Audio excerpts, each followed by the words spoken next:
네, 반갑습니다. 방금 소개받은 이동욱입니다.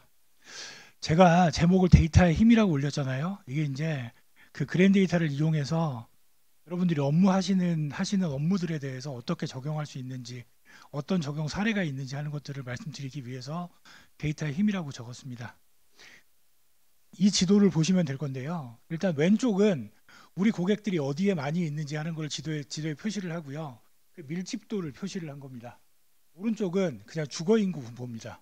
그래서 고객들의 집과 그다음에 전체 주거 인구를 비교해 보시면 이거 보면 이제 그 가슴이 뜨끔뜨끔 하시는 분들이 있으실 건데, 자, 고객이 비어 있는데 주거 인구가 많이 있는 지역들이 있죠. 여기도 그런 데가 있습니다. 그다음에 여기에도 있습니다. 이렇게 주거 인구 많은 지역에 고객이 많은 곳들은 많이 있는 이유가 있을 거예요. 침투율이 높은 겁니다. 그다음에 주거 인구는 많은데 고객이 적은 지역은 또 마찬가지 이유가 있겠죠. 제조업 같은 경우에는 뭔가 라이프 스타일하고 안 맞던지, 유통업체 같은 경우는 우리 매장까지 오기 멀거나 혹은 경쟁점이 가까이 있던지 이유들이 있을 겁니다. 이유를 분석하기 위해서 필요한 게 데이터이다라고 생각을 합니다. 사례들을 하나씩 설명드리겠습니다. 그랜 데이터가 공급할 수 있는 데이터입니다. 자, 일단 이제 주거 인구를 기준으로 데이터를 올려봤는데요. 여기 보시면 빨간 점들이 있는데 빨간 점이 공동주택 건물들이고요. 그 중에 거주자 비율이 그 거주자들의 직업이 대표이사이신 분들이 많이 사는 건물들을 빨간 점으로 표시를 해놨습니다. 그 다음에 전문직 자영업자가 많이 사는 건물을 파란색으로 표시를 해놨습니다. 이렇게 하고 우리 고객을 같이 올려봅니다. 그러면 거주자를 기준으로 해서 우리 고객들이 많이 사는 대표이사가 많이 사는 건물이 있을 거고, 대표이사가 많이 사는데 우리 고객들이 살지 않는 건물이 있을 거고요. 예, 자영업자들도 마찬가지일 거라고 생각을 합니다. 그래서 이렇게 아주 상세한 형태로 데이터들을 분석을 해서 우리 고객의 많은 곳과 적은 곳이 뭐가 다른가 하는 것들을 볼 수 있습니다. 겹치는 데들입니다. 겹치는 데와 그렇지 않은 곳들, 이것들을 궁금하시죠? 예, 이것들을 볼 수 있게 만들어 드리겠습니다. 두 번째는 이제 각 건물에 근무하시는 근무자들입니다. 그냥 여담으로 말씀드리면 이게 이제 KCB 데이터를 올린 건데요. KCB 데이터 기준으로 해서 그 각 건물별로 해당 건물에 근무하시는 분들의 평균 연봉이 제일 높은 건물이 어딘지 압니다. 그 변호사들 많이 계시는 건물이더라고요. 이렇게 강남에 있는 데다가 평균 연봉 상위 1% 건물을 올리고 파란 점은 상위 연봉 10%인 건물입니다. 다시 이제 우리 고객들의 근무지를 기준으로 해서 데이터를 올립니다. 마찬가지로 겹치는 지역과 겹치지 않는 지역들을 파악을 할 수가 있습니다.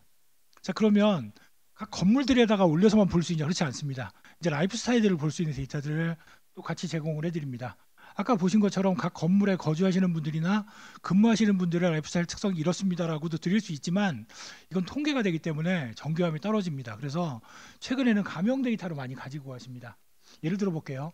문화 레저라고 하면 이제 우리 고객들이 그 문화나 레저라는 측면으로 어떤 특징을 갖고 있는지, 그 다음에 어떤 특징을 가진 분들이 고객이고 어떤 분들은 고객이 아닌지라는 걸 볼 수 있도록 하기 위해서 KCB 데이터로는 일단 제일 중요한 소득이나 그다음에 자산 이런 정보들을 제공해 드리고요.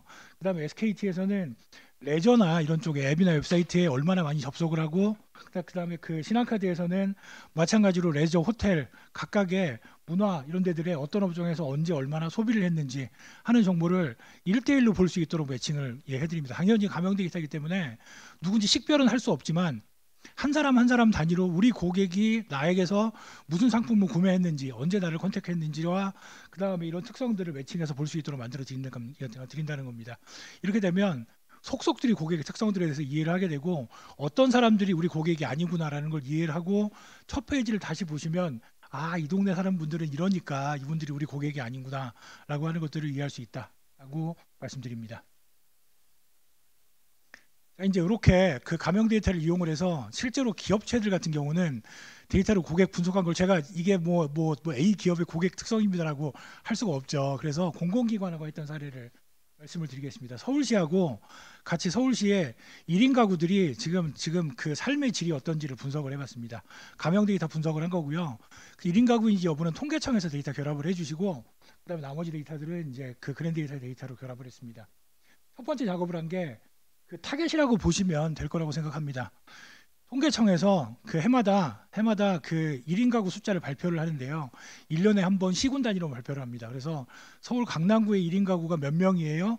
성연령별로 몇 명입니다. 그러면 각 그 동사무소에 근무하시는 복지사분들이 그래서 어쩌라고 나는 삼성 1동인데 강남구에 몇 명이면 어쩌라고 이제라고 말씀을 하시죠. 매달 저희가 서울시 홈페이지를 통해서 서울시의 각 행정동별로 성인 연령대별로 5세 단위로 해서 그 1인 가구가 몇 명입니다. 몇 명 늘었고 줄었습니다라고 하는 거 발표를 합니다. 그래서 이렇게 타겟층의 규모를 그 작은 지역으로 쪼개서 얼마나 있고 어떻게 변동하고 있습니다. 어디 사시는 타겟들이 어디로 이사를 갔습니다. 이런 것들을 제공을 해드리고요.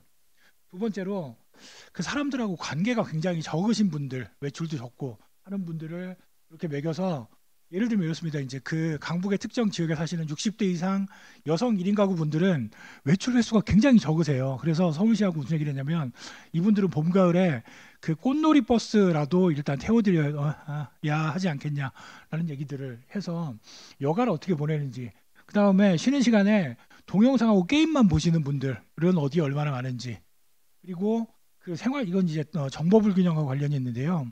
금융이나 쇼핑 같은 생활 서비스 이용량이 굉장히 떨어지는 계층들이 있습니다. 그런 분들은 어디에 많이 있는지 하는 것들을 행정동 말씀드린 5세 단지 성연령별로 여가 시간을 동영상만 보는 걸로 소일하시는 분들이 무슨 동에 20대는 몇 명이 있습니다라고 하는 식으로 저희가 계산을 해서 제공해드리고요. 마지막으로 관심 집단입니다. 이거는 다음 페이지 보고 말씀드릴게요. 그 서울시가 재정 위기에 처해 있는 걸로 보이는 1인 가구가 어느 지역에 많을까요? 라고 하고 분석을 해보고 다 같이 놀란 게 있습니다. 제가 통신사에서 근무를 하는데 특정 계층을 뽑았는데 100만 명 이상의 계층인데 이분들 중에 최근 3개월 이내 휴대폰을 연체한 연체율이 한 16% 되는 계층이 있다는 얘기라면 SKT 직원들은 다 놀랍니다. 그런 사람들이 있어? 근데 그게 있더라고요. 누구냐면 고독사를 가장 많이 하는 사람들이 50대 남성 1인 가구입니다. 근데 그 이제 복지하시는 분들은 50대 남성 1인 가구는 일용직이라고 하더라도 취업의 기회가 굉장히 많으신 분들이세요. 그래서 질병 이런 것 때문에 그 취업 기회에서 아예 탈락하신 분들 극소수가 고독사까지 몰리나 보다라고 하고 그 숨어 있는 소수를 찾아라라고 했었는데 통계청 기준으로 소득이 하위 30%에 해당되는 50대 남성 1인 가구 중에 16%가 최근 3개월 이내에 휴대폰 요금을 연체한 적이 있었습니다. 이건 뭘 얘기하는 거냐면 비가 일주일 동안 와서 일주일만 일을 못 나가도 밥을 굶어야 하는 50대 남성 1인 가구가 생각보다 굉장히 광범위하게 있다는 겁니다. 제가 이거 말씀드리는 거는 뭐 복지 얘기를 하는 건 아니고요. 기업체분들이 메인이기 때문에 우리 타겟 고객들에 대해서 이렇게 정교하게 파악할 수 있다라고 하고 그 그랜드데이터가 민간에만 쓰이는 게 아니라 그 공공부장에서 이렇게 복지 이런 쪽으로도 굉장히 많이 사용되고 있다라고 하는 말씀을 드립니다. 자, 이제 잠재 고객 특성들이나 우리 고객의 특성들을 볼 수 있다고 말씀드렸고요. 잠재 고객을 조금 더 집중을 해보겠습니다. 이 그림은 뭐냐면 이제 왼쪽 그림은 저희가 입지 유형들을 나눈 거고요. 입지 유형을 나눠서 타이어 구매 고객들의 자택 주소를 기준으로 해서 타이어 구매 고객들이 어느 매장 구매를 했고 그다음에 이분이 그 주소를 등록한 게 어디 주소냐라고 하는 것도 매핑을 한 겁니다. 그냥 결론적으로 말씀드리면 이렇습니다. 저는 이걸 보기 전까지 타이어는 그냥 주말에 저는 그랬거든요. 집 근처에 있는 매장에서 타이어를 교환을 해왔습니다. 그래서 타이어 같은 업종들은 주거 인구가 타겟이지 않을까. 그다음에 타이어 그 매장을 내더라도 주거 인구 많은 지역이 그 타겟 지역이 아닐까 알고 있는데 보시면 주거 지역 인근에서 본인이 사는 주소 인근에서 타이어 구매하신 분이 전체 47%예요. 반이 채 안 됩니다. 그다음에 직장하고 상업은 직장은 이제 월급 받으시는 분들. 상업은 자영업자분들입니다. 그래서 직장 근처, 그 다음에 본인이 이제 운영하는 매장 근처에서 교체를 한 게 오히려 51%가 됩니다. 50%가 약간 넘더라고요.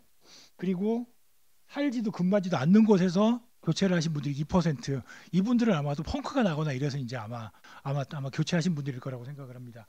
이렇게 보고 놀란 게, 자, 그러면 타이어 매장은 직장인들이 몰리는 데도 필요하다라는 겁니다. 물론 직장 근처에서 이제 하나 더 들어가면 직장 근처에 타이어를 바꾸시는 분들하고 집 근처에서 타이어를 바꾸시는 분들의 또 다른 특성들이 또 있을 거예요. 근데 들어가지 않고 보면 타이어 매장이 근무자가 많은 지역에도 필요할 수 있겠다라고 하는 것들을 볼 수 있고 우리 잠재 고객이 누구고 어디에 있는지 하는 거를 또 다른 관점으로 볼 수 있습니다. 이건 이제 그러면 잠재 고객 전체가 아니라 타이어 같으면 예를 들면 윈터 타이어로 내려가는 겁니다. 저희가 작년에 그랜드데이터가 보험개발원하고 가명데이터 결합을 했었거든요. 그래서 보험개발원이 분석한 거를 제가 내용을 약간 바꿔서 이렇게 올려놨습니다. 그러니까 약간 바꾼 거는 조금 더 설명드리기 편한 식으로. 그 보험 상품들을 보니까 종신보험에 가입할 가능성이 높으신 분들이 통신 데이터를 기준으로 독서 애호가라고 구분되는 분들이고요. 그다음에 신용카드나 신용정보를 볼 때 교육이나 요식업 쪽에서 소비가 많으신 분들이 종신보험 가입 확률이 높습니다. 그리고 기존에 가입하신 분들이 많더라고요. 안보험은 재밌는 게 스포츠 매니아. 스포츠 매니아는 스포츠를 즐기기도 하지만 그냥 프로야구 열심히 보시는 분들도 포함이 됩니다. 그래서 스포츠 매니아하고 패스트푸드를 많이 드시는 분들, 요 두 개가 겹치면 안보험에 가입할 확률이 높다. 이렇게 해서 그 보험 개발원은 자 이런 그랜데이터의 데이터들을 그 보험 고객들하고 매칭을 하면 각각의 보험의 종류별로 타겟팅이 가능하다라고 말씀을 하시고요. 이게 타이어 같으면 윈터 타이어나 뭐 여러 가지 종류의 타이어들 이렇게 고객들 특성들을 세분화해서 보실 수 있고 업종에 따라서 전부 우리가 어떤 상품들을 누구한테 팔아야 되는지 누가 타겟인지 하는 것들을 보실 수 있다라고 말씀드립니다. 자 이제 그러면 그 상품별로 세분화를 해봤고요. 상품별로 세분화를 한 다음에 또 봐야 될 게 자 그러면 그 타겟 중에 우수한 사람들의 특성과 그다음에 약간 우량도가 떨어지는 분들의 특성은 어떻게 나눠볼 수 있을 거냐? 그러니까 우선 먼저 우리 고객으로 만들어야 될 분들을 보면 이거는 참고로 말씀드리면 특정 상품이 아니고요. 그냥 그 무담보 대출을 해줘도 연체를 하지 않을 걸로 예상되는 분들을 KCB가 분석한 결과입니다. 그래서 우량 고객들 구분할 때 신한카드를 보고 빨간색이 있는 거는 안 좋은 징후고요. 그다음에 녹색인 건 좋은 징후입니다. 온라인 홈쇼핑에 소비가 많으신 분들이면서 그다음에 교육 쪽에 소비가 많으신 분들, 그다음에 해외 제주도 소비가 많은 카드 기준으로 이런 분들은 무담보 대출을 해줘도 연체를 하지 않을 걸로 예상되는 스코어가 높으신 분들이고 제가 재밌게 봤던 게 이런 것들을 재밌게 봤었습니다. 이제 SKT 기준으로 보면 금융 앱을 많이 사용하시는 분들이 신용도가 높은 분들이 아니시더라고요. 그래서 하고 그다음에 그 교육학습 여기 위에도 있죠. 교육학습 관련 앱이나 그다음에 정보 소비량이 많으신 분들은 굉장히 우량 고객일 확률이 높다라고 하는 식으로 소비라든지 그러니까 그 앞에서 김준호 팀장님이 소개해 주신 그랜드 데이터의 모든 데이터들이 이런 식으로 우량과 불량 그다음에 각각의 상품으로 매칭들을 해서 특성들을 보실 수가 있습니다. 그래서 이런 식의 특성 보고 서브프라임의 특성으로 온라인 홈쇼핑을 조금 많이 하시는 분들은 서브프라임의 가능성이 높다. 뭐 이런 식의 것들로 분석을 해서 실제로 어떤 은행에서 이거를 분석을 한 걸 보시고 제가 이제 뒤에 말씀드릴 건데요. 제가 상품이 통계 데이터도 있고 가명 데이터도 있고 그다음에 동의를 받아오시면 실명으로도 데이터를 공급을 해드립니다. 근데 어떤 은행에서 당장 구매를 하겠다. 우리가 이분의 신용도 평가를 하는데 어떤 앱을 쓰는지가 굉장히 중요하더라. 그래서 구매를 해가시는 곳들도 있습니다. 그래서 이렇게 우량 불량들도 데이터로 분석을 하실 수 있습니다. 자, 이제 그러면 잠재 고객들을 이렇게 굉장히 다양한 관점으로 봤습니다. 그래서 어디에 있고 누군지 다 파악을 했습니다. 지금도 말씀드릴 거는 그리고 그분들을 어떻게 만날 거냐 하는 겁니다. 이것도 보험입니다. 이게 보험이 특징이 굉장히 잘 드러나서 그 보험으로 제가 많이 올렸는데요. 어떤 한 보험회사 어딘지는 비밀인데요. 어떤 한 보험회사에 있는 FC 분들 영업하시는 분들 1등부터 10등까지의 각 FC들의 고객을 지도에 올려놓고 보험사 분들하고 저희가 같이 놀란 게 1등부터 10등까지 10명 중에 9명의 고객이 축구장 3개 안으로 다 들어갑니다. 그래서 도대체 이게 뭐지라고 보니까 어떤 시장에 있는 상인들이 거의 대부분이 이분의 고객인 이런 분들이시더라고요. 그러니까 아주 잘하는 FC들이 100% 그렇진 않지만 특정 지역에 동질성이 굉장히 높은 분들을 대상으로 해서 특히 이제 이런 데는 옆집 해보니까 좋더라라는 식으로 영업을 해서 성공하시는 분들이 많이 있더라라고 하는 겁니다. 이게 제가 봤던 것 중에 가장 선택과 집중이 필요하다라고 하는 것들을 잘 보여주는 화면이었었습니다. 선택과 집중을 이런 식으로 분석을 해볼 수 있습니다. 이건 뭐냐면 정수기 데이터거든요. 그래서 정수기 고객을 지도 위에 올리고 밑에 색깔은 소득입니다. 소득이랑 관련이 있나? 주거 형태랑 관련이 있나 한 걸 본 겁니다. 그래서 아파트에 연립이 많은지 빌라가 많은지 단독주택이 많은지 소득이 높은 데가 많은지 봤더니 별로 상관이 없어요. 자 그러면 정수기 고객이 아니라 정수기 종류랑 관련이 있나라고 해서 죄송합니다. 공기청정기. 네. 공기청정기의 저가, 중가, 고가를 구매한 고객들을 다시 소득 수준하고 매칭을 해봤더니 보시면 이렇게 되게 혼란스럽죠. 한눈에 안 보이죠. 이게 상관이 없어서 한눈에 안 보이는 겁니다. 상관이 없더라고요. 그래서 추가 분석들을 해봤습니다. 해봤더니 고가의 공기청정기를 구매하거나 렌트하는 고객은 그냥 아이를 키우는 집이구나 해서 그 유아 비율이 높은 지역들로 이렇게 파악을 하고요. 이런 식으로 그러니까 우리 상품들과 그 다음에 각 지역의 특성들을 매칭을 해서 우리는 선택과 집중을 이런 특징으로 해야 되겠다라고 하는 것들을 판단을 하시고 그 다음에 영업사원 한 명이 관리하는 그 고객들의 위치를 표시를 해봤습니다. 이분은 고객들을 한 번 만나고 공기청정기 같으면 필터를 갈아주기 위해서 방문해야 되는 데가 저쪽에 몰려있는데 여기도 가야 됩니다. 이게 이게 왜 이러냐면요. 이쪽에 영업하시던 분이 퇴사하시고 내가 넘겨받은 고객인 건데 거리를 감안하지 않고 해서 이렇습니다. 그래서 이제 이런 것들도 정리를 해서 이렇게 넘어갔어요. 웹페이지가 한꺼번에 넘어갔습니다. 다시 돌아가겠습니다.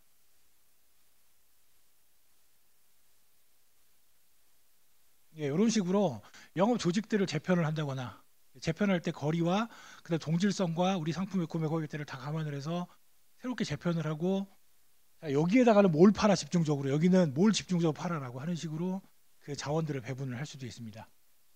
그 자원을 배분한 또 다른 사례가 있습니다. 이게 홈 임프루브먼트라고 하는 유통 쪽의 업종이 있잖아요. 여기 그 외국 기업 한 군데가 우리가 한국 진출을 하고 싶은데 한국에 매장을 몇 개까지 낼 수 있어라고 하는 거를 저희한테 의뢰를 한 적이 있습니다. 그래서 분석을 해보니까 여담을 말씀드리면 저희가 봤을 때는 한 60개 정도가 적정하다라고 봤었거든요. 근데 그게 이제 조건 따라서 충분히 개수는 달라질 수 있을 거라고 생각을 합니다. 여기서 이렇게 했었습니다. 몇 개까지 들어갈 수 있고 그다음에 어디에 들어갈 수 있고 그다음에 어디 들어가는 조건은 드라이빙 타임으로 몇 분 정도 영역을 만들어주고 그다음에 들어갈 수 있는 우선 순위를 계산을 해줘. 라고. 근데 이것도 여담인데요. 제가 유통 관련 출점하는 걸로 뭘 해도 항상 1등 나오는 거 노원 도봉 강북이 나옵니다. 이게 인구 밀도가 굉장히 높아서 그런 것 같아요. 여튼 저런 식으로 이제 계산을 합니다. 이걸 계산할 때 어떻게 계산하냐면 이렇습니다. 이게 경쟁점들이에요.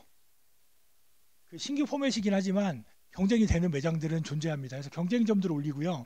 색깔이 짙은 데가 경쟁점까지 뭐 10분, 20분, 30분 안에 갈 수 있는 영역들 이것들을 색깔로 표시를 하고 여기 노란 거, 연두색, 빨간색 이런 것들이 잠재 고객입니다. 그래서 인테리어 관심이 많은 사람들이 많이 사는 지역, 그다음에 그 30대, 40대 여성들이 많이 사는 지역, 그다음에 영유아가 많이 사는 지역 이런 식으로 타겟들을 뽑았습니다. 그다음에 소득으로도 또 타겟을 뽑았습니다. 이렇게 해서 다 점수를 매깁니다. 다 점수를 매겨서 여기다 매장을 내면 30분 안에 갈 수 있는 영역이 이렇고 경쟁점은 어떻고 여기 내면 되겠네 안 되겠네라고 하는 것들을 파악을 하고요. 이것과 몇 개까지 들어갈 수 있는지 하는 걸 같이 분석을 해서 여기 왼쪽 같은 결과를 내는 겁니다. 자, 이런 식으로 시장 잠재력이나 우선순위 분석을 하는 것도 가능하고요. 좀 전에 인테리어 관심 있는 사람들 말씀드렸는데 이거는 이렇습니다. 이제 SK 브로드밴드 데이터를 메인으로 해서 만든 화면인데요. 보시면 제가 이게 재밌었습니다. 우영우 변호사 다 아시죠? 재밌게 봤는데 우영우 시청률이 일산, 동구, 마두 일동 분들은 26.1%나 되는데 용산구, 원효로 일동이나 강남, 압구정동은 평균보다 미달이에요. 이렇게 그 시청률도 차이가 크더라고요. 그래서 이제 이런 것들을 다 분석을 해서 송파구 방해 일동의 A 아파트 단지하고 방해 이동의 B 단지가 평형도 비슷하고 금액도 비슷합니다. 그냥 주거 인구로만 보면 그 비슷한 정도의 상권이라고 파악이 되지만 왼쪽은 파이낸스, 금융, 교육, 학원, 스포츠 레저에 관심들이 많이 있어요. 그리고 오른쪽은 홈 인테리어, 그다음에 음식 배달, 미디어 엔터 쪽에 관심이 많습니다. 그냥 이게 왜 이러냐면 저쪽에는 중고등학생 부모가 많고 여기는 은퇴하시는 그 어르신들이 많기 때문에 그렇습니다. 하지만 좀 전에 말씀드린 홈 임프루먼트 매장이 들어가면 잠재 고객이 얼마나 될 거냐라고 하는 데는 굉장히 중요한 데이터가 됩니다. 이런 식으로 관심사들이 그 시장의 규모를 판단하는 데 도움이 되는 정보가 될 수 있습니다. 다른 측면으로요. 그 주차장이 어디에 필요할까?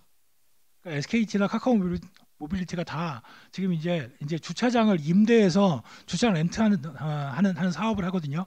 자, 수요 공급을 계산을 해서 주차장이 어디가 유망한지 하는 것도 계산을 해볼 수 있습니다. 여기 강남역 근처입니다. 여기 보시면 파란색 건물이 주차장이 있는 건물입니다. 이건 공공 데이터를 가져다 올려놓은 겁니다. 좀 확대를 했습니다. 옥내 주차장이 있는 건물들이고 5대 이하부터 50대 이상까지 하고요. 이게 주거용 건물은 제외하고 상업용 건물만 올렸습니다. 왜냐하면 주거용 건물을 빌려다가 주차장 사업을 할 수 없기 때문에 이제 이렇게 한 거고요. 이거는 그 5개 주차장이 있는 건물들을 올렸습니다. 해서 마찬가지 색깔로 이렇게 표시를 해놨습니다. 이게 이제 주차장의 공급인 거죠. 해서 이렇게 건물들까지 매칭을 시켜서 주차장 공급을 계산을 했고요. 이제 수요를 계산을 해야 될 겁니다. 그 각 건물 단위로 근무하는 근무자들의 숫자입니다. 그리고 카카오 데이터 이런 것들을 이용을 해서 자가용으로 출퇴근하는 걸로 예상되는 사람들이 각 건물별로 얼마나 있는지 하는 것들을 또 계산을 했습니다. 자, 그러면 각 건물별로 출퇴근에 필요한 자가용이 몇 대가 오겠다라는 게 계산이 가능하고요. 그다음에 이거는 주거용 건물입니다. 빨간색은요. 해서 주거용 건물도 마찬가지로 이것들을 계산을 했었습니다. 자, 그리고 이건 유동인구입니다. 유동인구가 많은 지역에 자가용을 타고 오는 분들이 많을 확률이 높죠. 마찬가지로 내비게이션이나 그다음에 택시 데이터 이런 것들을 결합을 시켜서 저희가 유동인구가 여기에 많은데 여기에 그 자가용으로 오실 만한 분들의 비율이 몇 프로가 될 거라는 것들을 계산을 해서 각 50m 단위별로 해서 건물에 매핑을 시켜서 이 건물의 주차 수요가 몇 대라고 하는 것들을 마찬가지로 또 계산을 했습니다.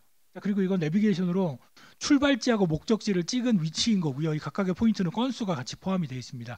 이것도 주차의 수요라고 생각을 합니다.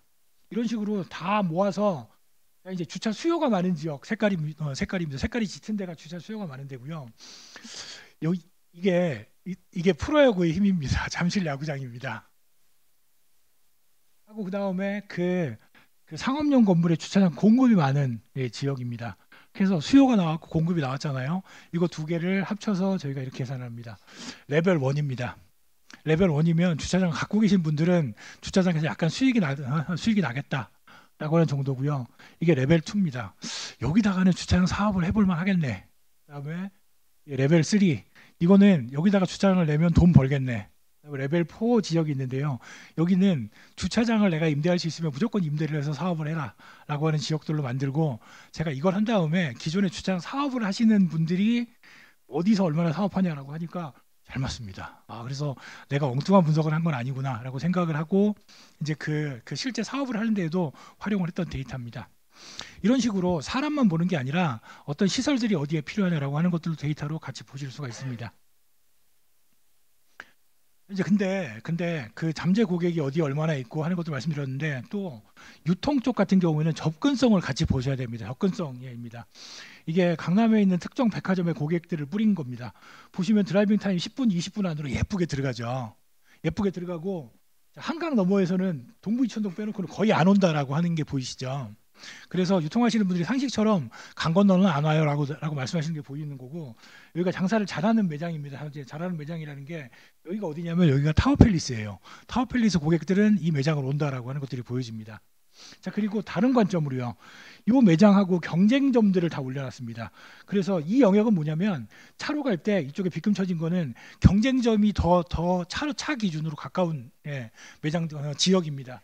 그다음에 이쪽이 이 매장이 차로 올 때 가장 가까운 매장 지역이에요. 그러니까 동부이천동 분들이 여기 오는 건 이해가 됩니다. 근데 마찬가지로 여기가 장사를 잘하는 게 그 타워팰리스 있는 쪽 분들이 이쪽 매장을 많이 가더라. 여기가 지금 이제 매장 기준으로 전국 1등 매장이 있는 지역입니다. 이런 식으로 고객들을 파악을 하고, 그다음에 여기서는 이걸 합니다. 이제 그러면 여기처럼 우리가 이 바깥에서 고객으로 유치하면 좋을 때, 그다음에 고객이 될 수 있을 만한 가능성 있는 지역이 어디냐, 여기를 찾아서 집중적으로 공략을 하자라고 하는 것들이 가능합니다.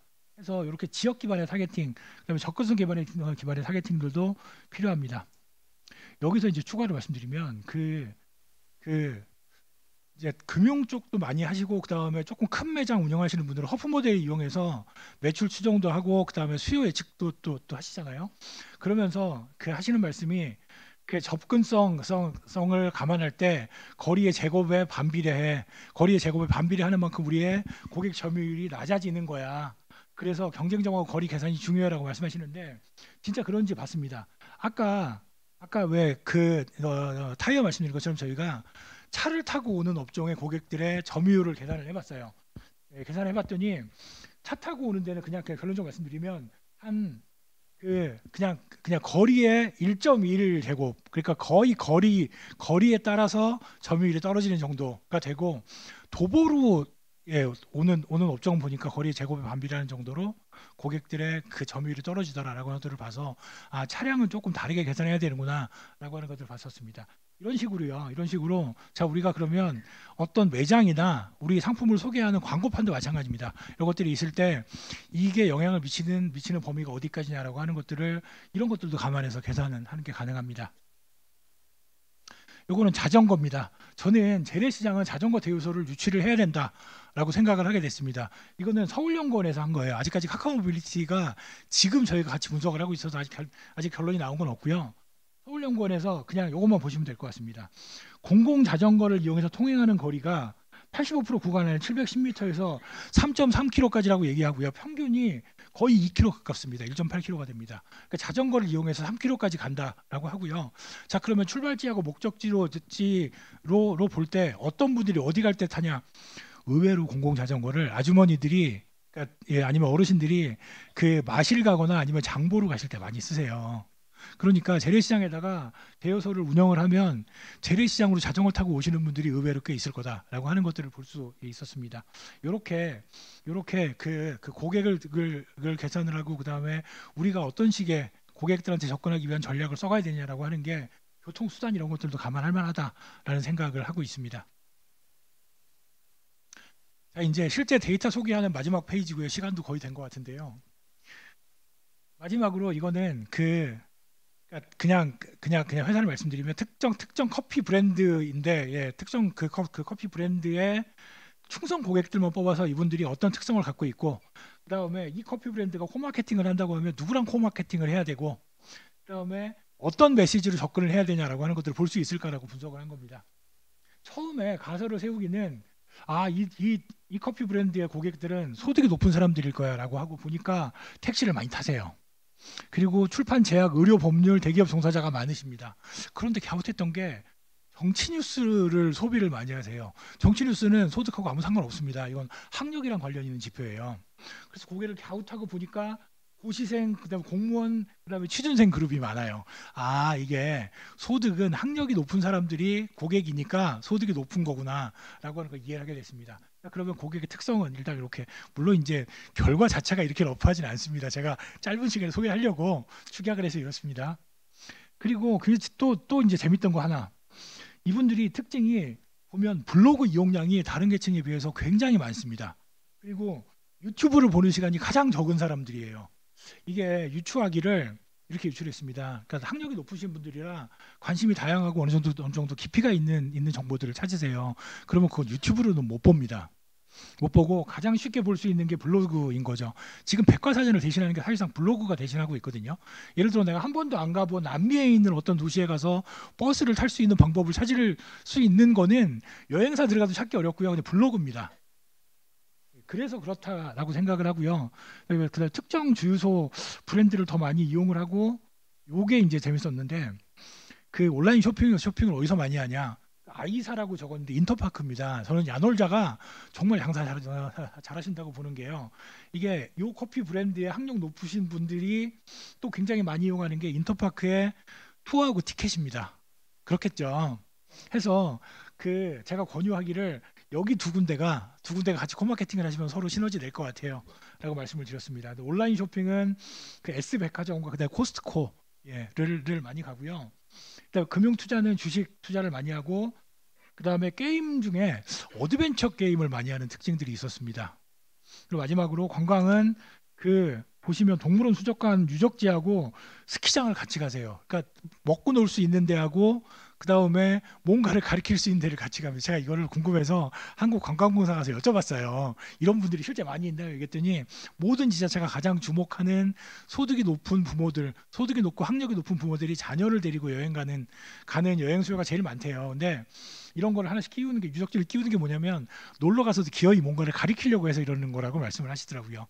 그러면서 관광 쪽에 제일 타겟인 분들 이거 결론적으로 학력이 높아지는 몰라도 이분들은 유행을 따라가지 않습니다. 그냥 본인들이 관심 있는 거를 계속 꾸준하게 즐기는 분들이고 그때그때 유행이 바뀌긴 하지만 지금 그분들이 어떤 것에 관심을 갖고 있는지를 다시 한번 세분화한 다음에 그분들한테 맞게 접근을 해야 된다라고 하는 식으로 이렇게 이제 그러니까 어떤 방식으로 접근할 것이냐 뭐 영업 조직도 말씀드리고 드렸지만 하는 것들을 또 데이터로 볼 수 있습니다.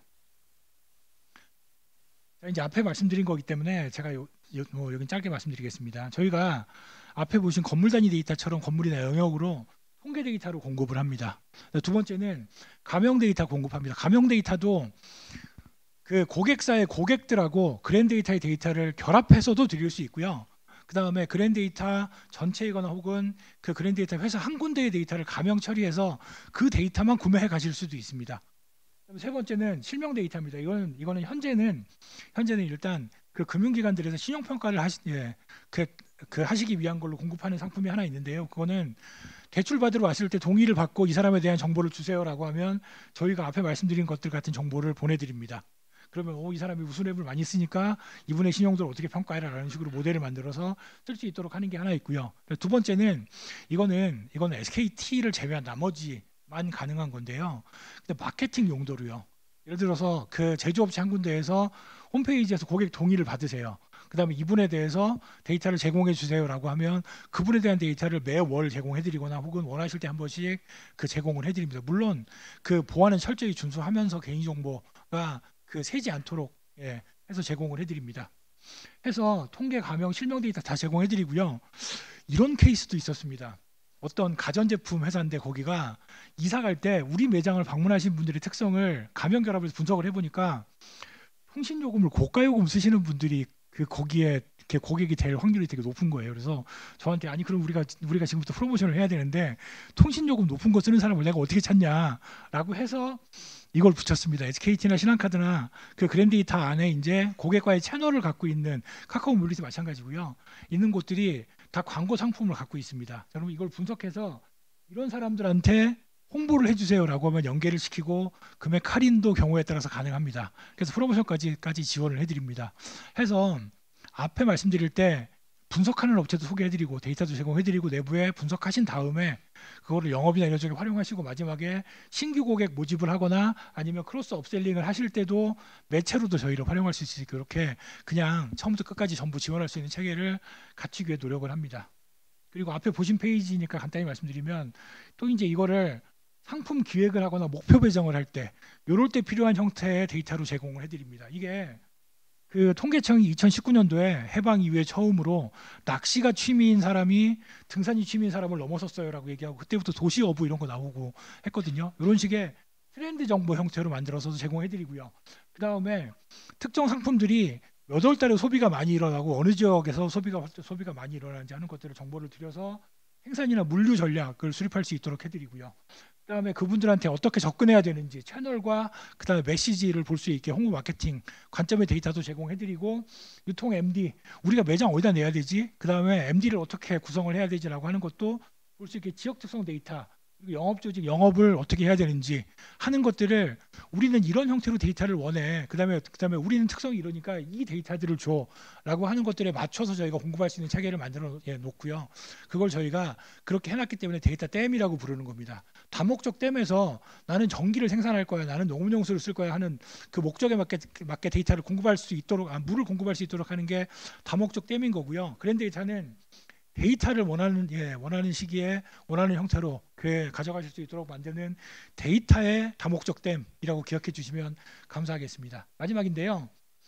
이 전체 과정을 거친 다음에 다시 데이터를 수집해서 선순환 구조를 만드셔야 할 거잖아요. 이걸 할 수 있는 파트너들도 저희가 갖고 있어서 이런 것들도 필요하시면 이제 이 체계를 만드시는 것도 지원을 하도록 하겠습니다. 이상입니다.